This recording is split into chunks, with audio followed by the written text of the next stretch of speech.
माई पढ़े जइबौ हमू diamond school, माई पढ़े जइबौ हमू diamond school.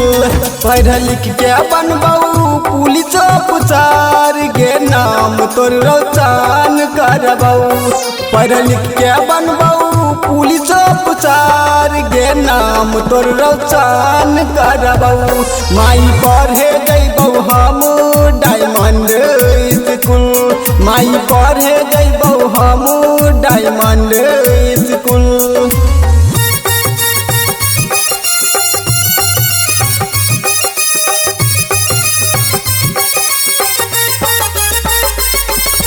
Music by Shashi Bhushan Snake।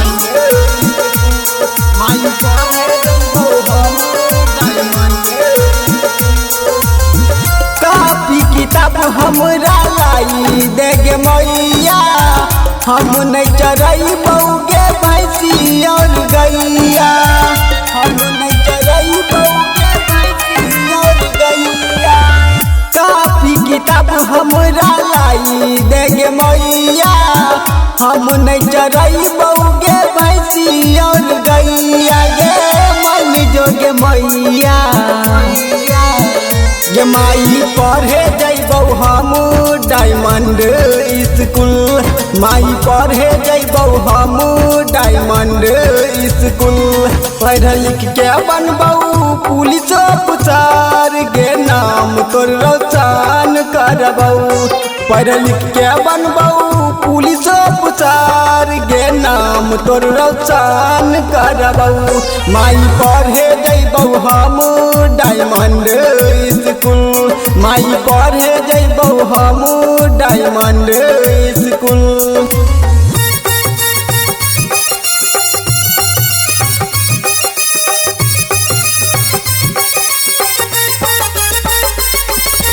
Music by Shashi Bhushan Snake।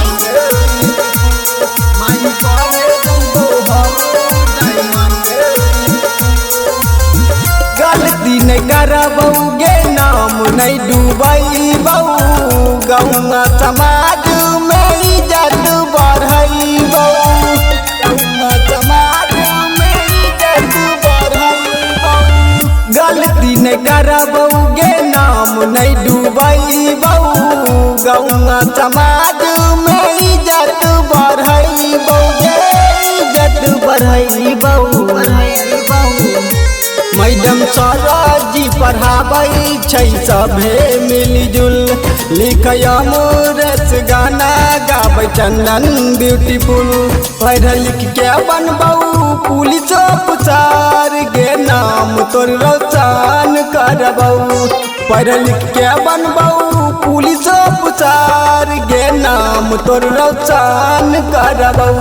माई पढ़े जइबौ हमू डायमंड स्कूल, माई पढ़े जइबौ हमू डायमंड स्कूल। नाम लिखाई दे गे मम्मी। जय माँ कत्यानी रिकॉर्डिंग स्टूडियो मानसी एक कन्या।